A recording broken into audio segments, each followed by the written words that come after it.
Today is March 12th, and this is the etcd robustness test meeting. So let me share my screen. Okay.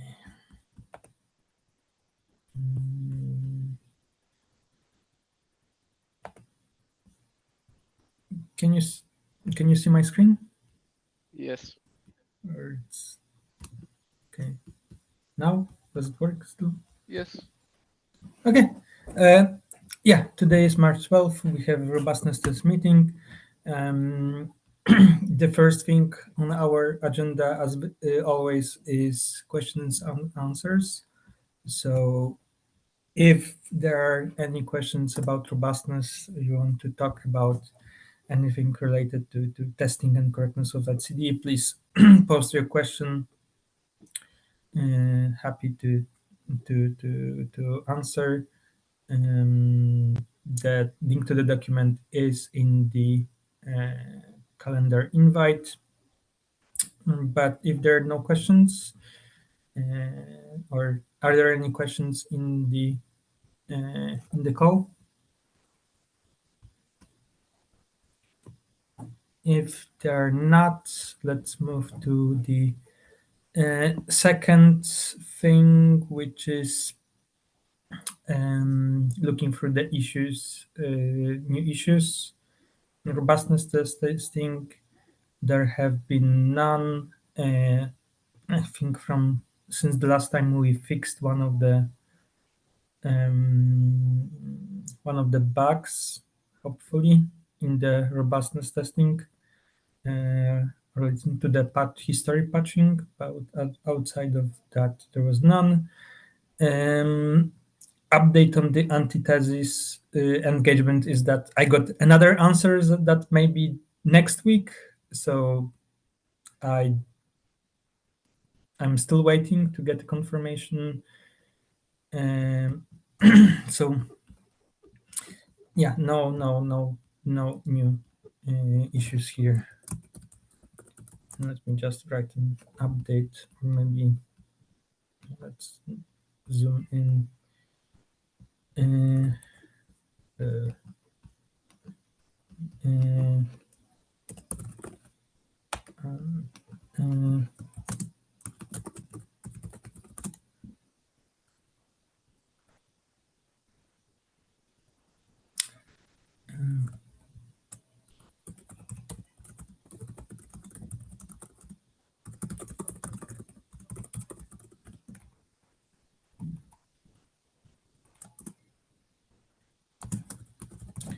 So hopefully next week we'll be able to follow up on this. And so you haven't read, we are getting sponsoring from CNCF to use a product that gives deterministic VMs, allowing us to test correctness of etcd better, in more detailed and more reproducible way. So yeah, that's on this. And as always, the next part is looking through robustness test and flakes. I had since last meeting. So looks like we have two flakes on the main on AMD. No flakes on 3.5 release. Oh, no flakes on 3.4. Or I thought I've seen those. And two flakes. So we have four flakes in the tests, which is pretty nice because we can spend more time looking into each issue. And yeah, the first, if I remember correctly, the first one is the interesting one. So let me maybe start from noting it that we have one linearization failure, and we'll investigate it in a second, because I think the this is the interesting one, but quickly looking at the other because they should be much shorter. Um, this should be coming from this. So the second one is the repeat of the bug that we had before. And I think this should be fixed. To confirm if it was fixed, let's look at the dates. So this is run from 28th February, and the fix was merged, mm, or maybe on the document.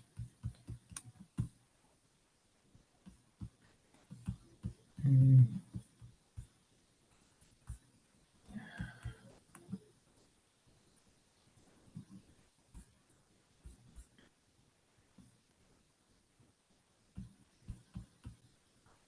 that would be March 7th. So yeah,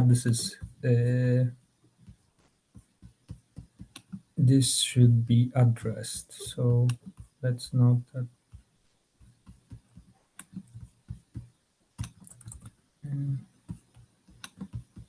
And let's just mark that should be fixed by, by this. So closing this one, next one should be pretty simple QPS. Oh,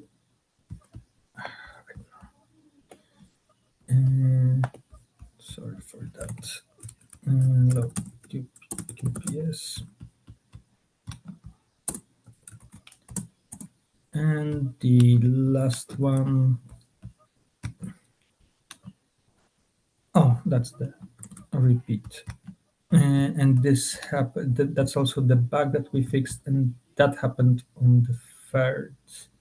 So the merge was on 7th, so it's still technically in the window. Be resolved. So yeah, for low QPS there is a bug. I think you're tracking the bug in here. So basically, if we can specify a bigger disk to prevent low QPS. Okay, going into the interesting investigation, which is linearization failed. And hopefully it's not a new bug in the linearization, but something interesting. So to debug it, I'm going through the process that is discussed in the documentation. So I'm looking for the file with the report, and the process is described in the README of the. And I don't know which file is it.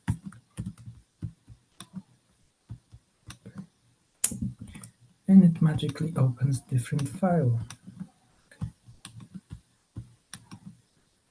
Okay, so this should be the correct number. 232. No? Or no, this is the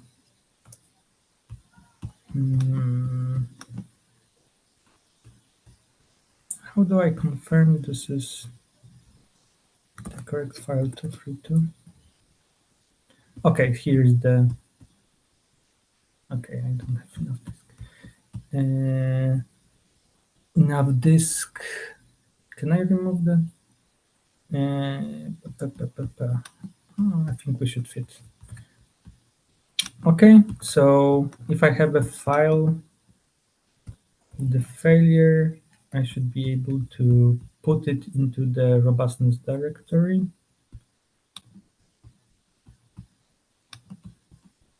which is under test robustness test data. And we can, for clarity, remove the previous run, and hopefully this should work. Okay, so we have. Okay, the issue with the disk is an issue. I expect I have too many files here.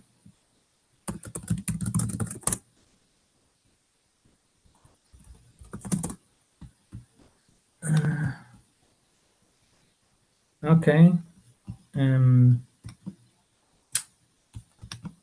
Do I rarely use the trash, so or use the UI, but very rarely. So maybe the example is here, and let me just clean the downloads. Clean the downloads, clean the trash, download the file again. Just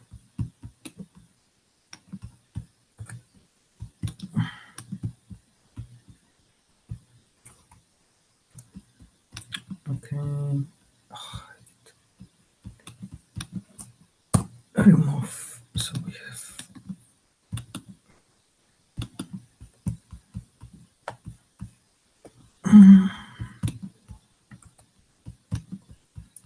copy. Okay, I haven't removed this. Okay, just to make sure or to test robustness, test data, just to not go through trash again. Okay, this time it copied the file, but it fit because we have some space. Okay, to reproduce the test, we should just run robustness report.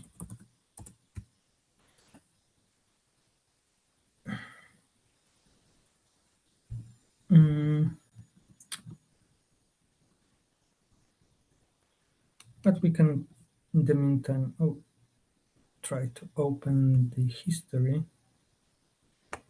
By default, it opens in the file, but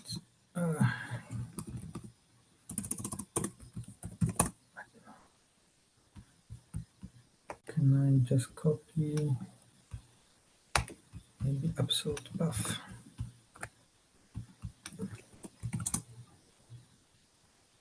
Okay, so here we have linearization issue,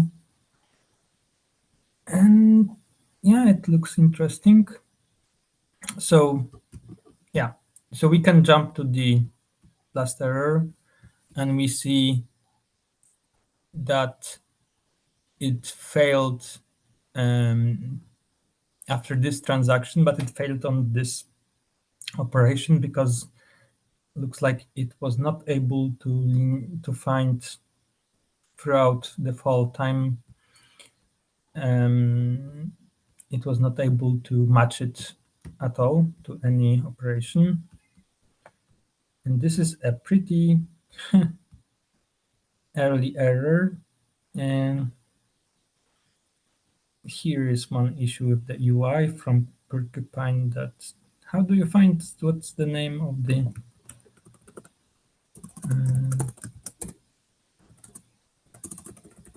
can I do this? No. How do you find the name? Because it's very nicely rendered in the middle of each part. Okay, so here's. Oh, so we have failed compaction operation.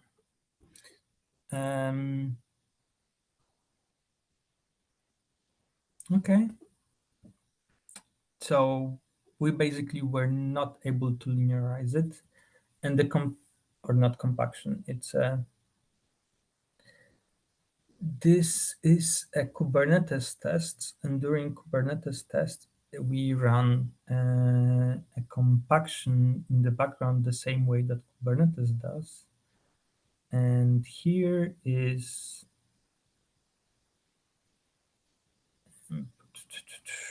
a very long, like a transaction that started very, very early but finished very, very late because of the revision. It says that the revision is 800, 800, this number, 2820, and this is the, and this revision is never used for something else.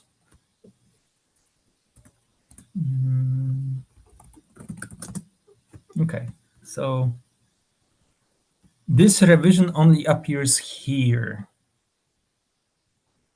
Or am I, or was I wrong? No. So yeah, so it looks like we had very, we had the transaction that started very early, got very high revision, but is marked as finished much before any other transaction in the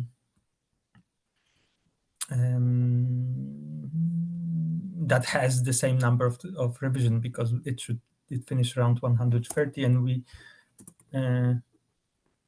we see that there's still, based on that, the revision of this transaction should be less than less than this, like 2218, because that's the number it rounds. So it's basically either this transaction is marked that it finished too early, or got a very high revision for some reason. So yeah, let's, so we run the test to reproduce. Oh, okay. So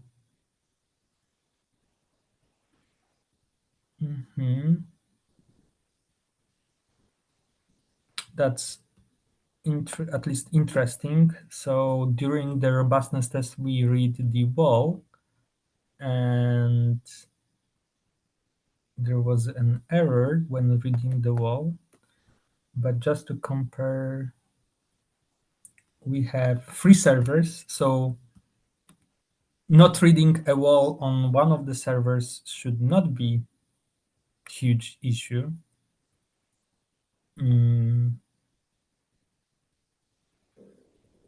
Or not being able to read.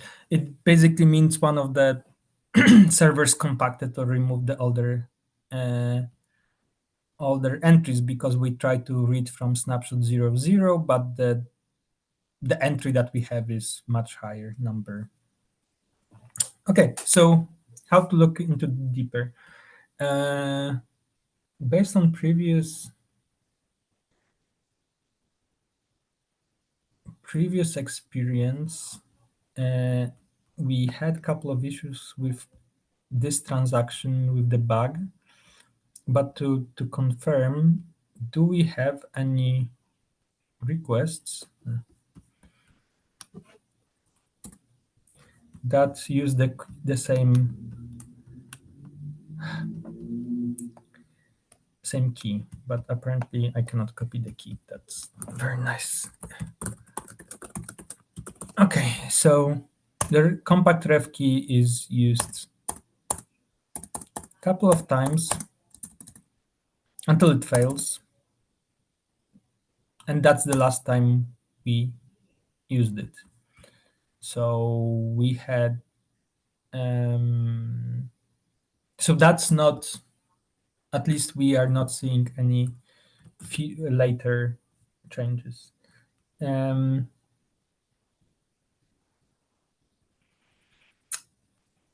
What now? Let me look. Based on the previous issue, there could be or a previous bug that I mentioned. It could be an issue with the patching of the history.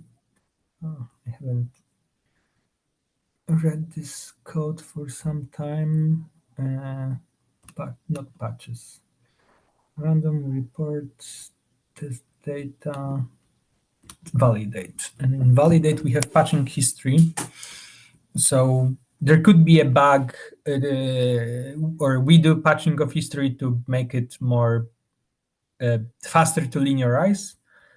But I think it's maybe I should document or make it more easier to do, because it's pretty nice option for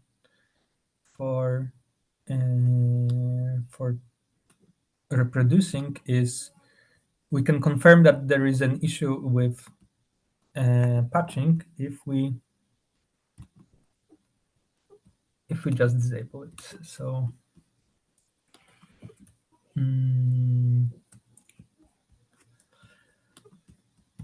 persisted linearized operations, and this text reports. Oh, and this we can do that. Create a shortcut by just return all operations and have those operations commented out. So the difference here now, assuming we don't have access to the wall, and we don't know which requests were persisted or not, we can rerun the linearization just on requests, and still, but here we still get a failure. So that means that that's something that there is no bug in patching, because we disabled it, and now we should be able to see more requests, because those that were removed, and still see the problem. Okay, so the difference here is that now the failed request, which is here, now it's linearized.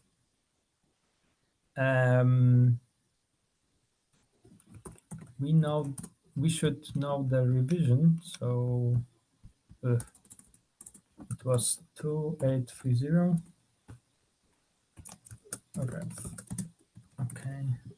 Okay, but we will not know the revision. Revision here, because this request failed, the revision here comes from compaction. So compact, or from patching. Compact key. So in this linearization, this operation will not be visible. The request will be just marked as failed. So here is an example of unpatched requests. We basically we can confirm that this is the one, and the saved key is 1034, and here it's also 1034. Okay, so this is also here it's the last request, and here it's also the last compaction request. Yeah, so here this request is we didn't put the revision, but also we didn't and we didn't restrict the timeline, how long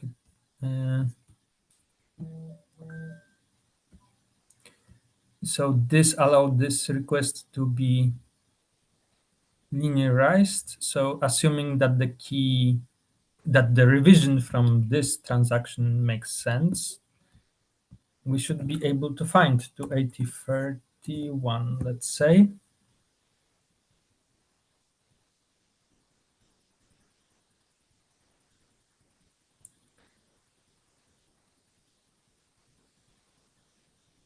Oh, okay.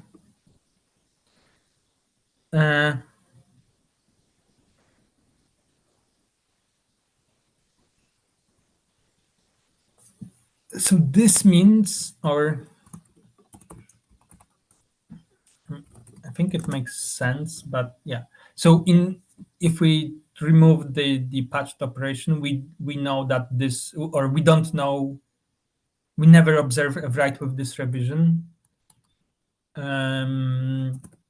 But if you look that for the next write, it looks like there is a missing write between revision 1829 and 2831. So it means this is the missing revision, the 30. But we know which write has this revision. This write should have this revision. The linearization should go through this write. So it's a question why it didn't.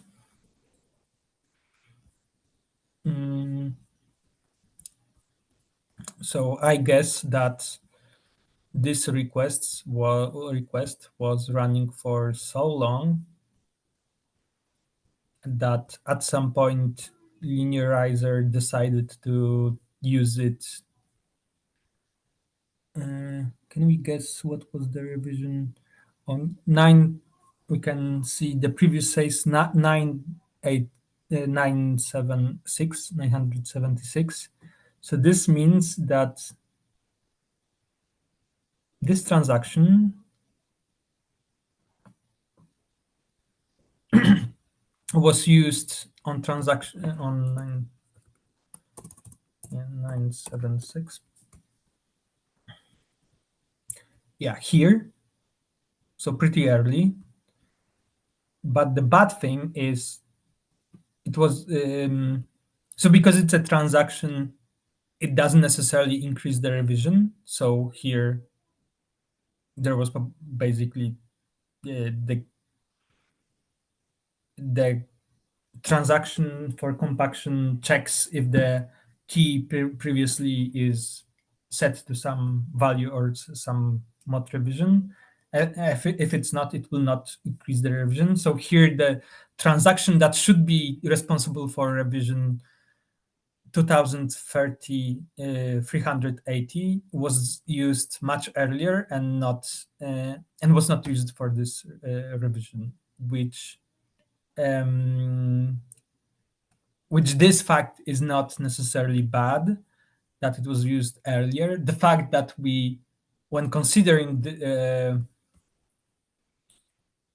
or basically linearizer looks through false space, but because it doesn't know, and then at the end, if it is not able to solve all the cases, it will just give you one of the cases or basically the longest linearization path. So basically, it will by this design, it wanted to add this transaction into the linearization path, so it's biased again. Let's say it's not the greatest behavior because it adds the transaction early instead of late, and not shows the reason or the problem, which is the problem is why this transaction was, or why when searching all the possibilities, this transaction was not considered when the error just before or basically here. So from this point of view, we should be able to go here and get an increase in revision, but we didn't.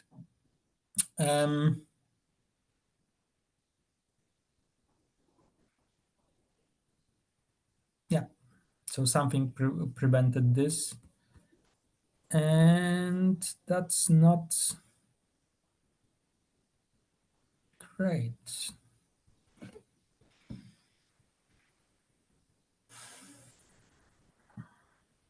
Are there any questions? So I'm sure I didn't lost everyone.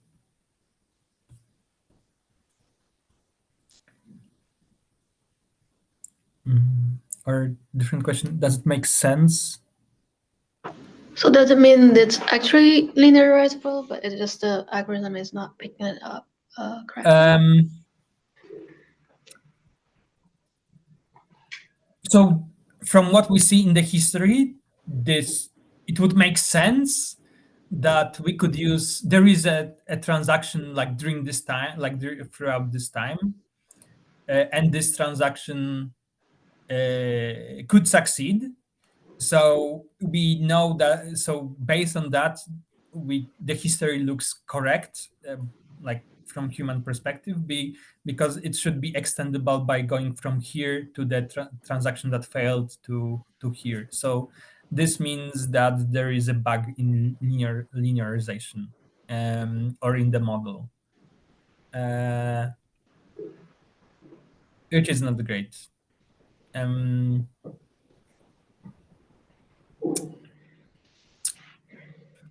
so I seriously never I never debugged, or it's been very long since I have debugged like this case, or such case, because it's pretty hard to get to know why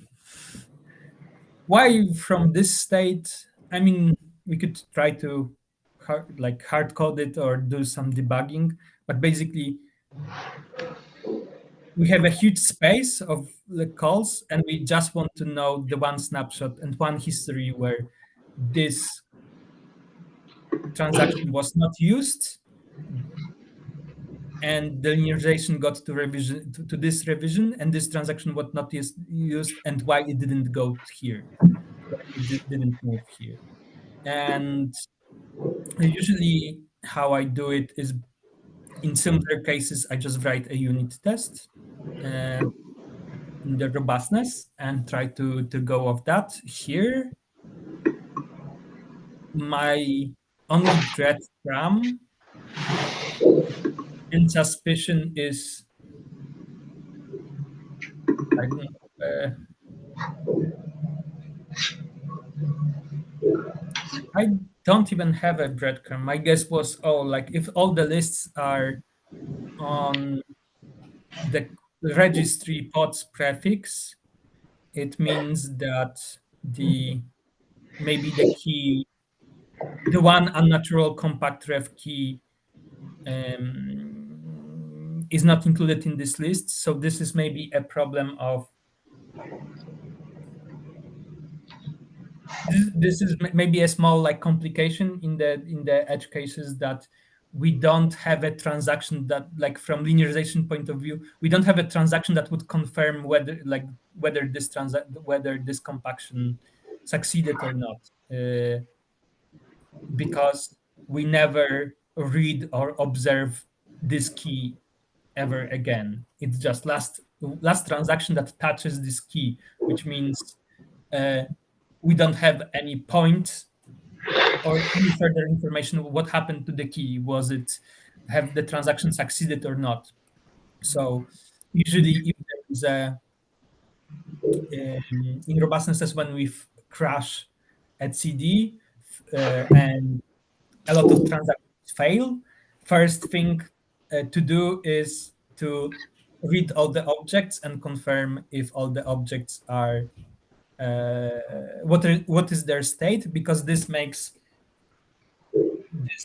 the number of possibilities that could have happened, and this allows and this also makes window of what we consider during testing, or during analysis, to be much shorter. Here, because of intention of implementing the robustness test as Kubernetes does it, this key is never read, because in Kubernetes never reads the compaction key. Uh, I mean, it does as a part of this transaction, but if was no like this only if this transaction failed and was never retried, then then that means we don't have history. Maybe one thing is surprising for me, that one fail in compaction would never be retried. So it means that maybe there is a possibility of there of improving compaction, or at least the current compaction is not. We could make the work easier for us by uh, adding to Kubernetes the compaction. So let me find the code for compaction here. Um,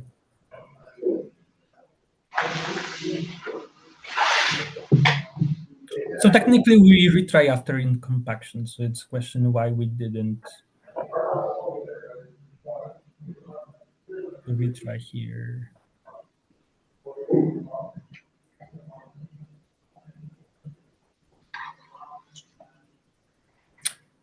Yep. Second possibility, this transaction is very unique. I think it was newly implemented because we didn't or it's unique because it's the only transaction in Kubernetes that uses version of an object and not the mod revision itself. So it's a different it's a unique transaction, but also means when we introduce it, it's we just implemented the version-based transaction or version object version field just for in the model just for this case. So there could be an option that we just don't test this case and don't test version good enough.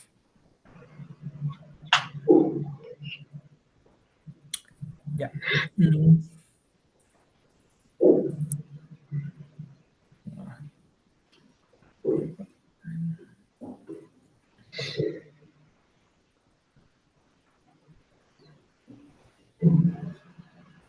It's yeah, the code in Kubernetes goes back a very, very, very, very long time ago.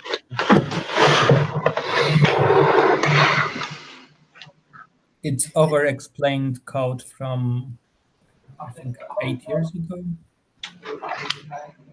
Yeah, it comes from 8 years ago. So that's why it's unique because everyone is scared of touching it. Um, so yeah, the question is how to debug some. I mean,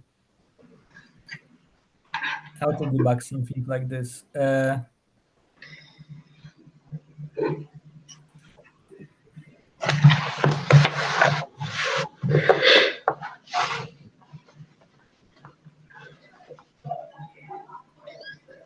And there are at least two issues. One is why linearization didn't go there, and second one is technically with patching. Patching also marked this revision very early in history, even though so technically there are two issues. So maybe let me note that. So technically the doesn't or doesn't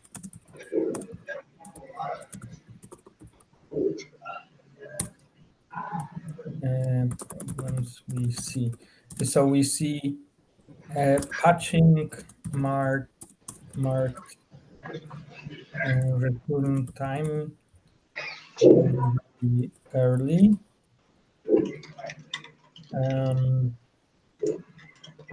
so even if we assume the patched history, like this revision is too high to finish at the point. Yeah, yeah. So like there is no way, even even if there was no bug in transition from read to or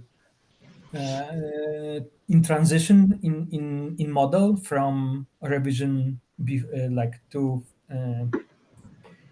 below to this transaction, there would be this transaction is much later. Like it's 2 3 8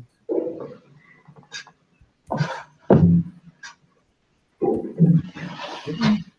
No, okay, I don't even remember the number. 28 2830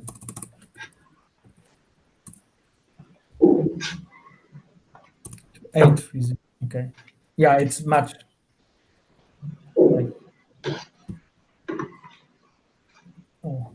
So it's much, much early. So patching, like why patching selected this place? This is weird. And second, if disabled patching, the um,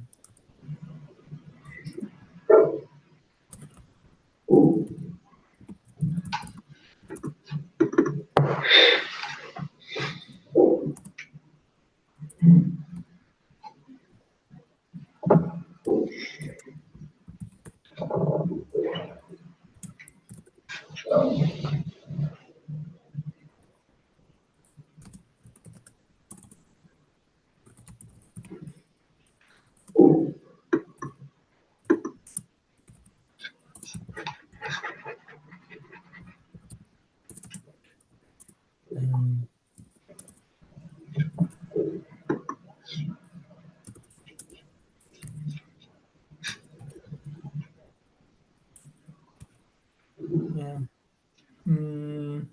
or takes and do we know from Texan? It's a question. Where do we know why the transaction had the number that it had? So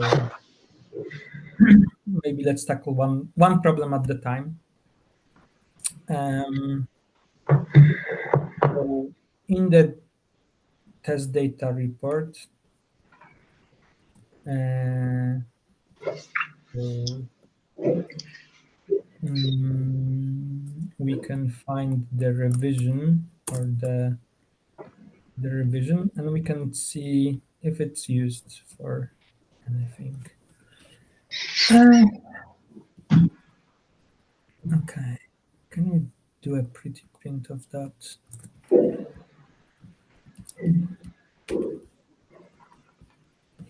Let's maybe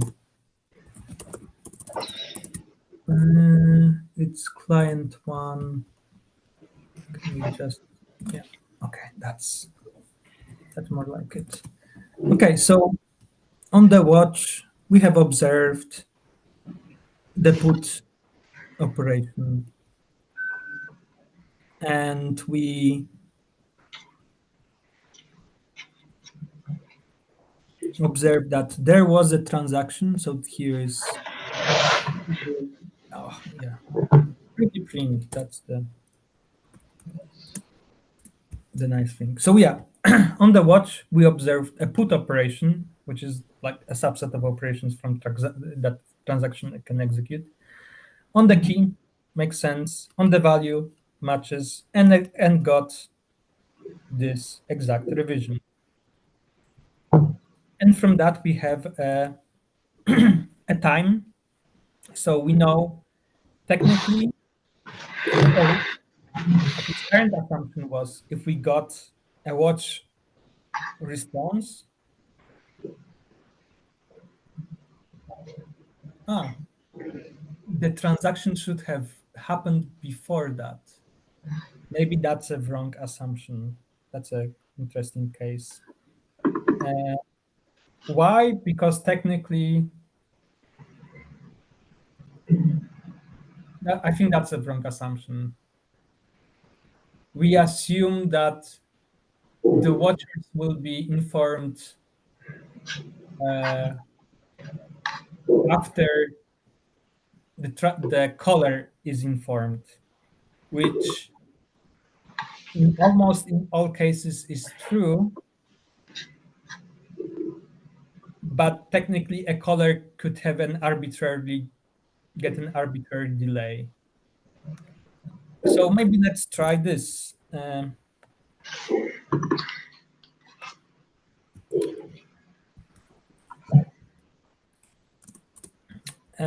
In the patching logic, we have we have watch revision. So we know watch revision we can read from what. Um, how do we know the put return time? Put return time from unique put return time, and here we start from all operations. And then we look at the watch. So technically here we are patching the the earliest return time if so if I remove this, we'll no longer like this block would not be, might not be correct.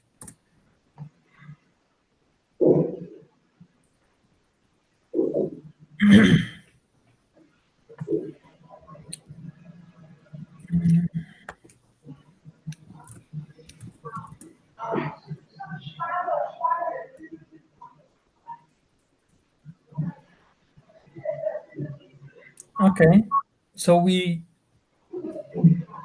removed patterning from the using what, but there is still some time. The problem here, the state is so big, or the problem in Porcupine. Here we can get call and return value, but it's rendering too low. Or how do we just fight with it? Hmm. So the return time is 980, 8980. Um,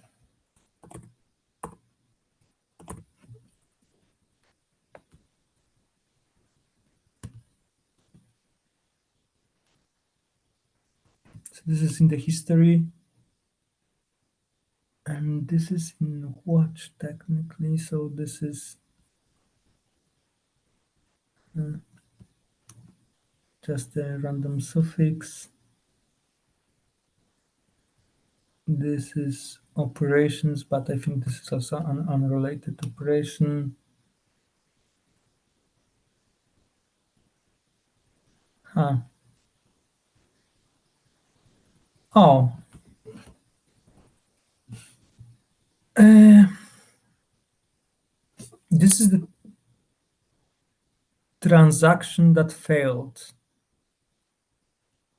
So timed out, possible to lost. So is this the, yeah, this is the client that is compacting. So this client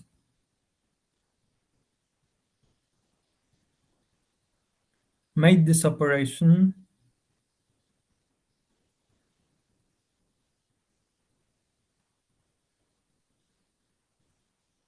and we use this time, but and the client observed the connection being lost on this uh,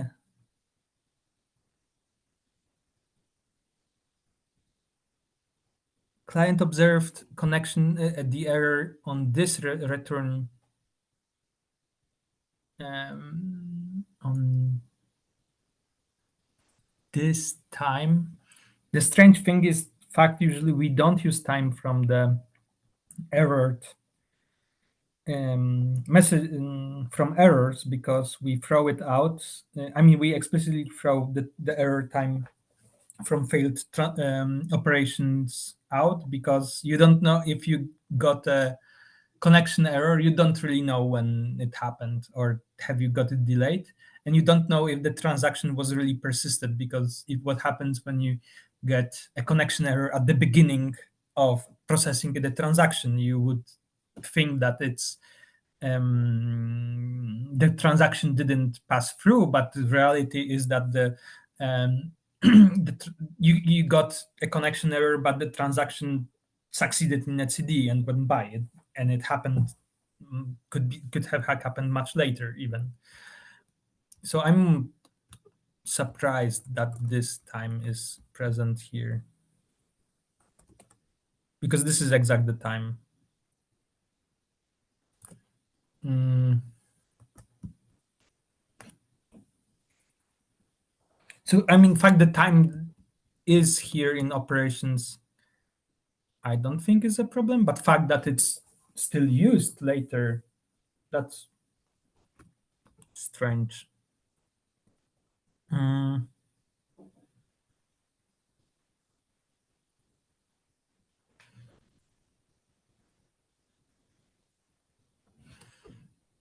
or maybe not. Okay, let's look at the we don't have huge amount of time, or we should try to investigate as much as we can, but yeah, we have limit without limit. So okay, so when we load the report,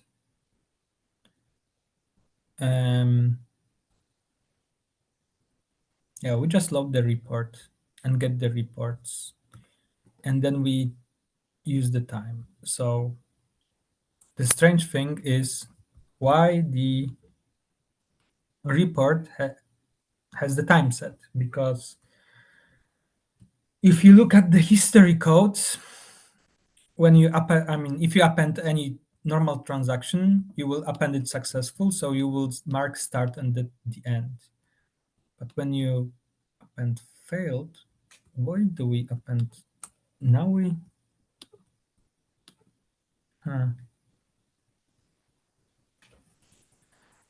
oh,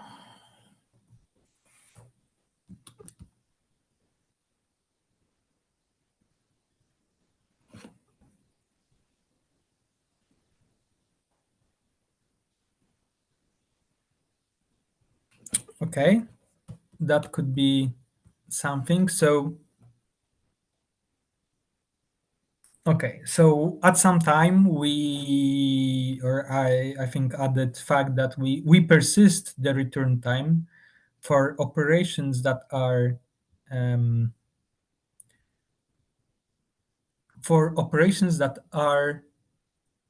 reads.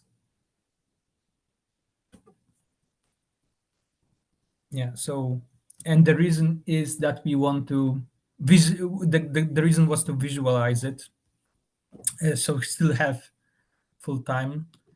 um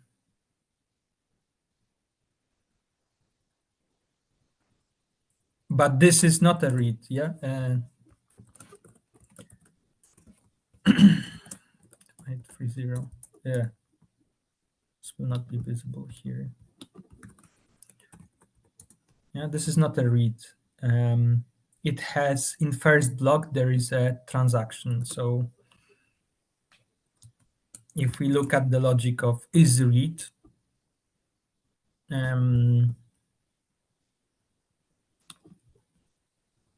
we will this will be false because it is. This also will be false, so we'll go. So operation on success and operations on failure. So we have here a put operation, and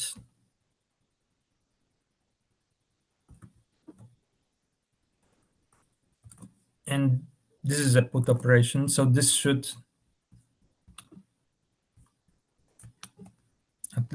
if I'm correct, that this should succeed, meaning that it should return false. And if isRead is false, we should reset the return operation. But somehow it was marked as, somehow we have the output time.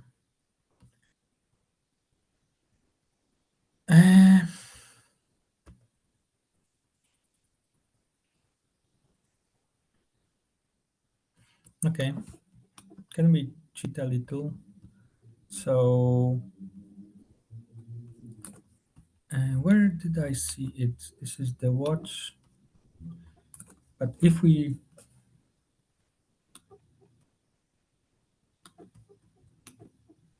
yeah, so the time didn't come from the watch, but it came from transactions. So that was what we are looking on compact ref compact ref key, but not in HTML history.html, but in operations. So here is set of operations, all of them compact, but here, and technically this should be -1. This is the first time I did a patch like this.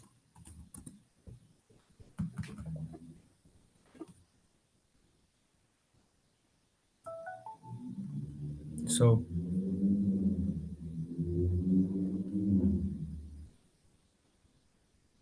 apparently it doesn't work.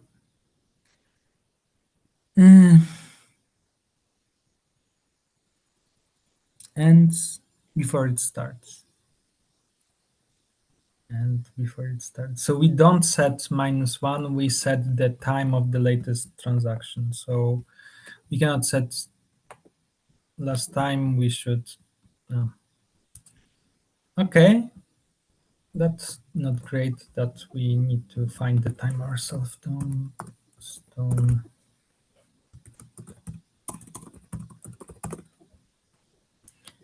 And watch operations. So this is the, let's say, last transaction time. Let's take this time -1. Yeah, so there is also like patching when saving the in magic happened. So yeah, looks like linearization now works.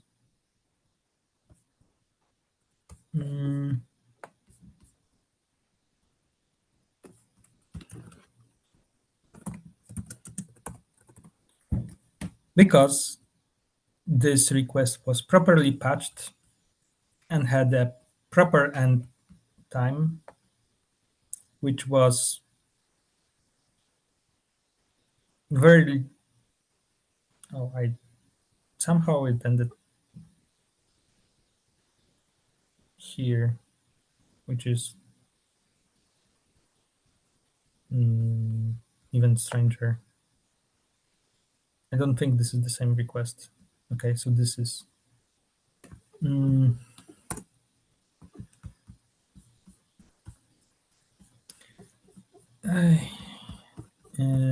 If anyone is like Sprite to UI, we could definitely improve this UI, but yeah, I mean, I can.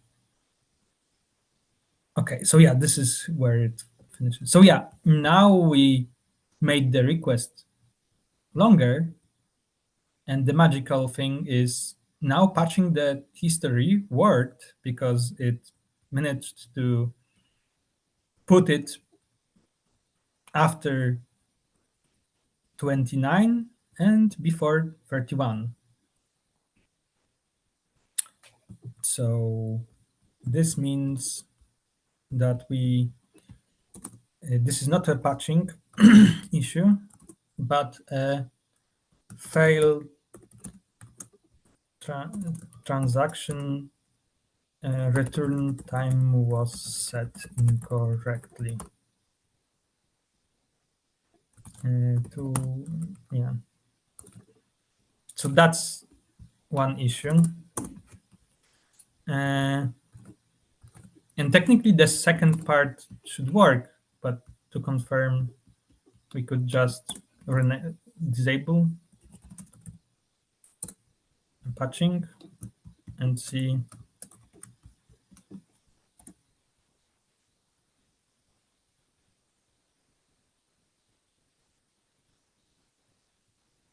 And now with the proper end time, without patching, it also works. So, and maybe third or second last thing. Where's the file? Have I? No, I deleted some code here.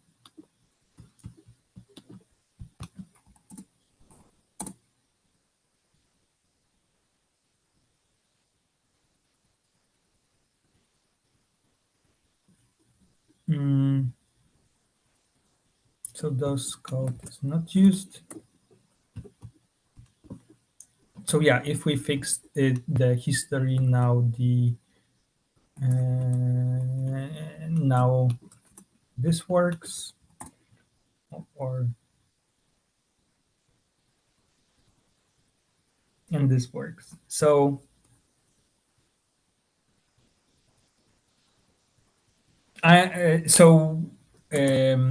this technically is not a problem. Maybe a question is is the um, patching based on watch time correct?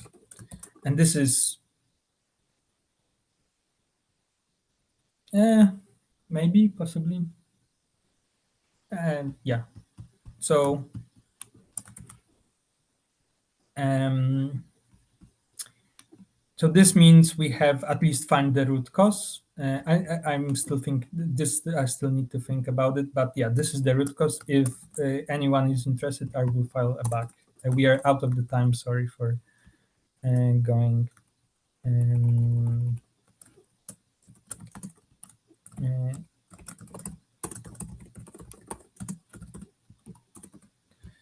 yeah, so this is a bug. I will file it, and uh, it should resolve um, the issue. So yeah, there.